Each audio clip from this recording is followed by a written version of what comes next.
When I walked into the living room, I was surprised to see a stack of cardboard boxes. "What's going on here?" I asked, feeling confused. Suddenly, my mother-in-law, Linda, appeared behind the boxes with a smug look on her face. "You're back. Tom told me you don't want me to have a key, but you can't just keep me out like this," she said sharply. I froze when I heard her words. "I'm moving in. This apartment is mine now," she blurted out. Her words made me feel dizzy, and for a second, it felt like everything was falling apart, but I knew this wasn't the end. "My name is Julia. I turned 35 this year. I've been married to my husband, Tom, for 6 years. We both had jobs. Tom used to work for a company, but 2 years ago, he quit and started working from home as a day trader. I worked at a jewelry shop, which was something I'd dreamed of doing since I was little. One morning before I left for work, I spoke to Tom, who was sitting at the kitchen table with his coffee. "Tom, I'm going to work. Can you do the laundry today?" "Huh? I'm busy," he said, looking irritated, which annoyed me. "I do all the other housework. It's fair that you help with this," I argued. "You think I'm relaxing just because I work from home? I'm not doing it," he snapped. Just as I was about to say something back, the living room door opened. "Hey, Julia," said my mother-in-law, Linda, walking in. "I've been listening for a while, and what's this about getting Tom to do housework?" I stared at her in surprise. "Why are you here all of a sudden?" "Oh, by the way," Tom said casually, "I gave my mom the key to the apartment." "What? Why would you do that without asking me?" I protested, but Linda interrupted, glaring at me. "Do you have a problem with that?" she asked. "Also, it's weird for a wife to try to make her husband do housework. Julia, you should just do it." "That's right, Mom, tell her more," Tom added with a grin. "You don't even make much money, and you're bossing me around." I felt insulted but stayed quiet. "Fine, I'll do it later, just leave it," I said, trying to keep my calm. "That's right," Linda said, looking pleased with herself. "A wife should listen to her husband." I couldn't stand her smug expression, so I walked out of the apartment, but Linda was the real problem. She had been living alone since her husband passed away and always acted proud of Tom, who had graduated from a top university. She doted on him way too much. Linda never liked me from the start and always made snide comments. Tom never defended me when she attacked me, and I quickly realized he was a mama's boy with too much pride, always showing off. After that, Linda started coming over all the time, criticizing how I cleaned and spending all her time with Tom. It was exhausting. One day, on her birthday, I reluctantly went to her house alone because Tom had something else to do. "Happy birthday," I said, handing her a gift wrapped nicely. "It's a new item from our jewelry line." Before I could finish, Linda clicked her tongue loudly. "What's this? Trying to get me something cheap? You bought this with your employee discount, didn't you?" She scoffed, clearly unimpressed. "That's not true," I said quickly, but she didn't believe me. "I don't need something cheap like this. You didn't think about me at all," she said, waving the gift away, even though I had hoped it would make her happy. Then, she started criticizing me. "I don't like you working at that jewelry shop. It's too flashy." Her voice was full of annoyance as she added, "It's too much." I couldn't take it anymore. "I'm proud of my job," I said firmly. "A saleswoman? Proud? That's laughable. You're living off Tom. Return this and get me a gift certificate," Linda demanded. I packed the gift back into my bag and left Linda's house, heading to the department store. "I'd like $200 worth of gift certificates, please," I said, feeling heavy-hearted. I bought the gift certificates, had them wrapped, and returned to Linda's house, each step feeling heavier. "I'm back," I said as I entered. Tom, who had arrived while I was gone, popped his head out. "Julia, today is Mom's celebration. I've ordered fancy catering," he said excitedly, clearly proud of his contribution. The dining table was filled with food from a famous restaurant. "What? I bought ingredients to cook," I said, shocked and standing there. Linda spoke up. "What are you talking about? This is obviously better than your cooking." "Thank you, Tom," she added. I could only give them both a frustrated look. I reluctantly sat down at the table, and we began eating. Tom and Linda were chatting happily, but I couldn't bring myself to join in. As the meal was winding down, Tom suddenly brought up something. "Hey, Julia, don't you think it's time we moved?" he asked. "Moved? What do you mean?" I asked, confused. "You know, there's a new high-rise apartment nearby. I think it would be great to work in a place with a view like that," Tom explained. "Oh, That sounds wonderful, Linda added, looking dreamy. I hurriedly said, isn't our current place good enough? But Tom didn't seem happy with my words. We have enough money to move, so it's fine, he said. Linda glared at me and said in a stern voice, that's right, don't argue with your husband. I was completely caught off guard and could only say, okay.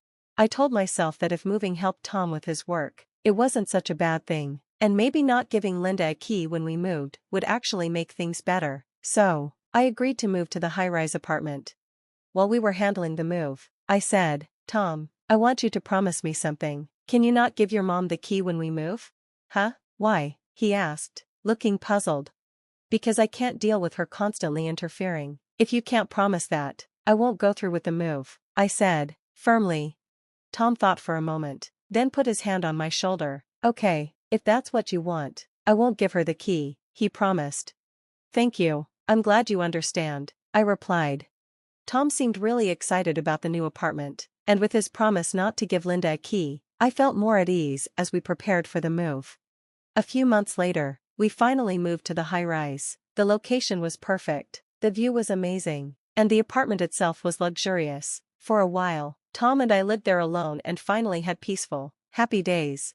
A few weeks later, I had a business trip and had to be away for one night. On the day I left, Tom smiled and saw me off. I took the train, got busy with work, and after finishing everything, I bought souvenirs and returned home. When I opened the door, I noticed a familiar ornament that hadn't been there before. It was the same one from Linda's house. A bad feeling washed over me, and when I went into the living room, I saw piles of cardboard boxes. Oh, what's all this? I exclaimed. Then Linda appeared from behind the boxes, grinning. You're finally back. I heard you told Tom not to give me the key. You can't just keep me out like that, she said, smirking. I panicked and asked, what is all this luggage? What do you mean? I'm moving in, Linda declared. My son's high-rise apartment is mine now, Linda declared. What about the house you were living in? I asked, trying to stay calm. That place was rented, so I already cancelled it, my mother-in-law replied proudly. Her words made my head spin. Just then, Tom walked into the living room behind her. Oh, Julia, you're back, he said casually, as if everything was normal. Tom, what is this? I didn't know about this, I said, raising my voice. It's fine, we have extra rooms, he replied dismissively. I can't live with you too, I said, pleading with him, but he just looked at me coldly.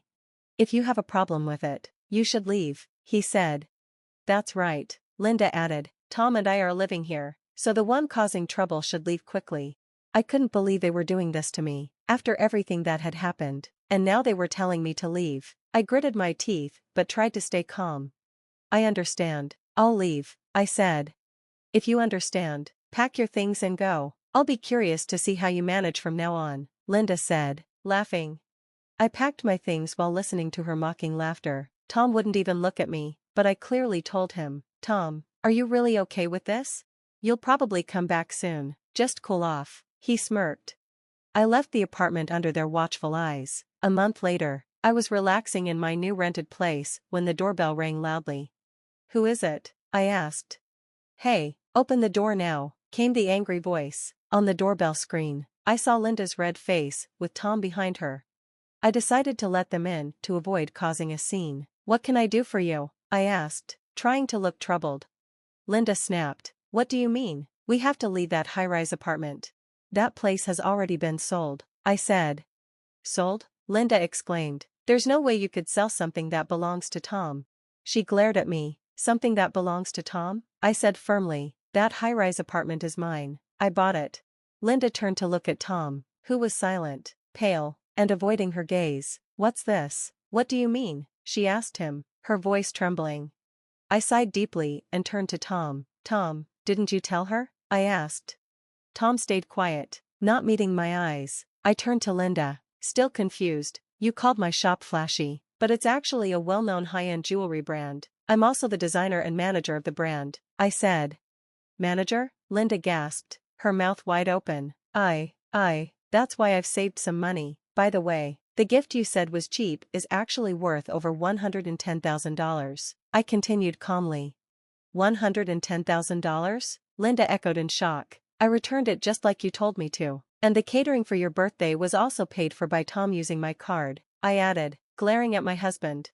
Wait a second. Linda turned to Tom. Tom, why don't you just buy back the apartment from her? You're a day trader, right?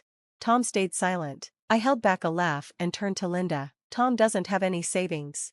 What? Linda asked in disbelief. Turning to Tom, he remained silent.